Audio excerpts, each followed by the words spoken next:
She's a Mona Lisa. Everyone's lining up to see. So, hey guys! Nag-release ang QuickFX ng panibagong line. Dagdag na line and new formulated na cream sa kanilang pimple eraser line. So, which is this cleansing bar and this toner and the new formulated na pimple eraser one. So, pag-usapan natin ang line na to is the AHA and BHA. So, ano nga ba ang AHA and BHA? Ang AHA is the alpha hydroxy acid, which is dito is ang kanilang ginamit is the glycolic acid, which is parang kumbaga bunso siya sa family tree line ng AHA. But kahit bunso siya and much more low concentrated rather than the lactic acid and other AHA, mas nagpa-penetrate siya sa skin natin. So, really good deal na ginamit nila is glycolic acid. Kasi ang AHA, based on Piki, ito yung nalaman ko, is a water-soluble acid. It's a chemical exfoliator that removes layer of dead skin cells on the surface level.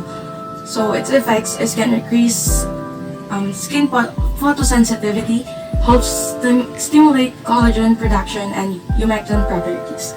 So, this also serves as humectant, so it still moisturizes while removes your dead skin cells and more. And next naman is BHA. So, BHA naman is the salicylic one, which is, so lagyan natin yan. Lagyan natin dito sila pa. Which penetrates deeper than the surface to the gunk, the crease, and pores. Which is oil-soluble naman, opposite ng AHA. And good for acne-prone skin, anti-inflammatory, stimulates collagen production. So, based yun sa Piki. So, yun nga, good thing talaga na napaka-good thing na nilagay nila dito, which is the AHA and BHA one na ingredients. And sinamahan pa nila na vitamin C and niacinamide. Though, ang vitamin C and AHA and BHA is medyo crucial siya gamitin sa bahay. But, low concentrated lang naman kasi yung ginamit. So, yun nga. So, sa acne scars, hindi siya agad tumalaw. Pero sa pimple, sobrang napatuloy niya agad yung pimples within just 7 days. Tapos, dito, let's check yung day 1. So, sa day 1, nakikita niyo dyan na may pimples pa rin ako dito sa iba. Dito, nagsisimula kasi, tinry ko to, dun din sa week ng period ko. So, talagang parang may pimples ako nung tinry ko to. So, talagang dito, ayan, may papatubo na dyan.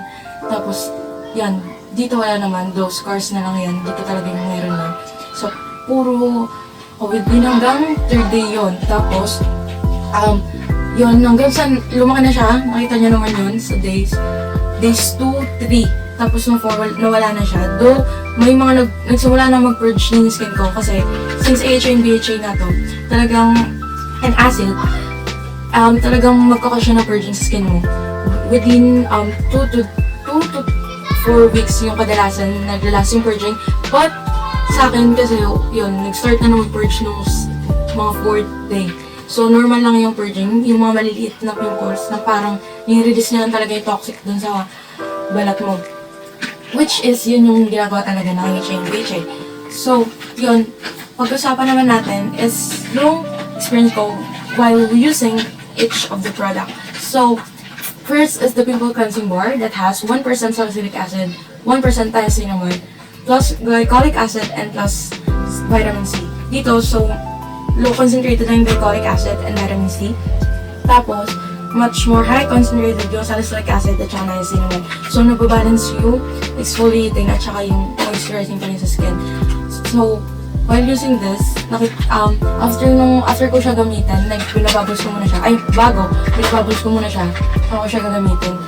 Tapos, saka ko siya ilalagay sa mukha. Hindi ko siya direct nilalagay kasi since sensitive yung skin mo, hindi siya talaga advisable na direct at soap siya.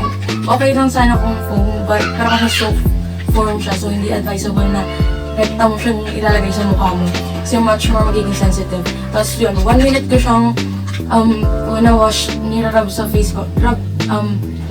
Basta yung light lang na rub sa face kasi pag dinrag mo masyado, diba, magkaka-wrinkles ka agad. So yun lang dito. So yun yung ginagawa ko. Then after nito, hindi ko pinapatuyuan ng tissue or kahit na anong towel yung face ko. nayahan ko lang siya mabasa. Then, in-spray ko na to. Ito, kaya 1 week ko lang din dry kasi 7 days lang to. 7 days lang to natira sa akin. I mean, nagamit itong toner na to. Kasi sobrang late niya lang din. At saka, ang AHA kasi day and night mo na lang siya gagamitin if you're acne prone skin. Pero, if you're just, kung normal yung skin mo, siguro twice or thrice a week mo lang siya gagamit. Ito, maglala siya ng 1 month. Pero kasi sa akin, araw-araw ko siya ginagamit, tapos twice a day. So, talagang 7 days lang siya nag-last. So, yun nga, na-spray ko na agad siya all over my face. So, kasi, mas nagpe-penetrate siya sa skin pag basa pa yung face mo. Ginagawa ko to before or after ng moisturizer. Kamari, pagkatapos ko mag-ilamit nito, lalagyan ko ng moisturizer habang basa pa. Tapos ito, para mas mag-penetrate. Pero minsan, inuuna ko to, tsaka yung ito, tsaka ko lalagyan ng pag feel ko sobrang dry yung skin ko nung araw na yun, kaya sobrang init nung araw na yun, pero kasi nag-ulan naman nung mga nakaraan, kaya inuuna ko na lang sila bago yung moisturizer. Ay, inuuli ko sila bago mag-moisturizer. So, moisturizer, tapos ito, spray ko, then, itong pimple eraser naman nila na new formulated. Ito, new formulated na kasi wala na siyang paraben. Tinanggal na nila. Yun, chinat ko sila, then, ay, kinanta ko kasi yung QuickFX kasi sabi ko, ba't walang nakalagay dun sa lalagyanan nila na paraben free and alcohol free? Yun pala yung purpose ng new packaging nila, which is, tinanggal nila yung paraben free dito. At pinalitan na lang nila, or dinagdagan pa ng ingredients, which is the defensive, that reduce skin irritation and strengthen skin barriers with anti-inflammatory effect. So, yun, bongga na talaga ito. So, ganun yung ginagawa ko. So, 4 steps lang ako, buong 7 days, kasi ayoko mag-irritate. So yun, napatayo naman niya yung pimples ko, agad-agad, like always, kasi ito, lagi ko na talaga itong ginagamit as spatula. Pero, nung mas mabilis dito, kasi ito, kadalasan 3 days, ito, 1 day lang natutuyo na agad. Pag inumay ito yung ginamit kong tatlo. Though, yun nga lang, ang cons lang nito, hindi siya ganun ka-concentrated, kaya hindi niya masyadong nawala yung acne scar ko. Like, napansin niyo naman dun sa 5, 6, at saka yung last day, hindi nawala yung acne scars ko dito. Though nawala na yung pimples, though may acne scars pa din. So, yung acne scars, medyo siguro pang matagal mo siya gamitin para maging effective. Pero kung gusto mo mabilisan, sa acne lang siya talaga magagaan nila. Sa acne lang talaga siya hindi sa acne scars. But you need to use this for a month. Hindi naman din kasi agad-agad ipifid yung acne scars. Depende din, ang dami rin kasi cause niya na kung bakit matagal mag-fade scars, pwede sa jeans, or kaya hindi ka nag-sunscreen. Yun pala yung last, mag-sunscreen kayo. Last na step ng skincare ko na ginamit ko na 7 days. So, 5 step yung ginawa ko nun. Cleanse, moisturize, tapos ito, tapos so, yun naman, talk na natin yung pros and cons na tong product na to, na nilabas ng QuickFX. So, ang pros muna tayo. I mean, sa cons muna. Sa cons muna ang ingay. Sa cons muna. So, sa cons, ito lang yung cons sa akin. Ito muna pala, dito muna pala tayo sa cleansing bar. Mas maganda kung foam cleanser siya na lang ginawa rather than bar. Though, mas mura ang bar. May mas mura din naman sa market na foam. So, yun nga, since for acne prone siya, parang dapat ginawa na lang nilang foam top instead of cleansing bar. Tsaka, yun, sobrang gusto ko kasi ng mabula sa cleanser, eh hindi siya ganun kabula. I mean, mabula siya, pero hindi siya ganun kabula. Gusto ko yung bulang-bula talaga. So, yun lang naman yung cons na to. And, sa toner naman tayo, ayun, ang pros lang dito is yung kanyang spray, sobrang liit. Sobrang liit. So, sobrang liit lang din. Though, sobrang liit lang din naman kasi nung product. Sana sa susunod, release nila ng may mas malaki na to. Though, travel friendly siya. Though, yun nga, since nandito naman tayo sa bahay, di umaalis. So, mas gusto natin yung malalaki na, diba? So, sana mag-release sila ng mas malaki na to. Kasi gusto ko talaga to. Like, siguro, prepare up ko siya sa favorite ko na AHA toner ng Face Republic na PHA. Parang PHA din ito kasi super mild lang talaga sa skin mo. Then, ito, yun. Dito, wala naman akong gel. Wala na, kasi new formulated na to. Pansin ko siya na mas napabilis yung pag-dry ng acne ko. Nung ito pa lang yung nirelease na new formulated, na parang kinabukasan, natutuyo na agad yung pimples ko dito. And yun, super, kasi yung packaging, super love ko. So, doon na tayo sa cons.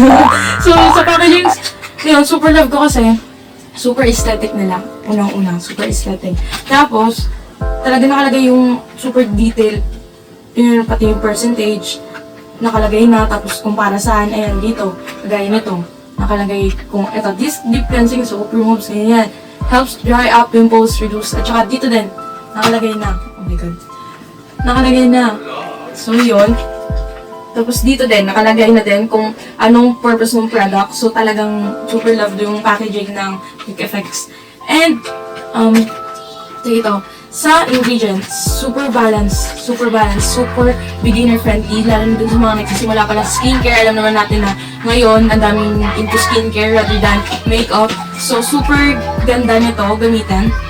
Ito, especially sa mga baguhan, if you wanted to try AHA, BHA, gusto mong mag-chemical exfoliator. Kasi mas maganda mag-chemical exfoliating kaysa physical eh. Talaga kasi mas, ano siya, sensitive.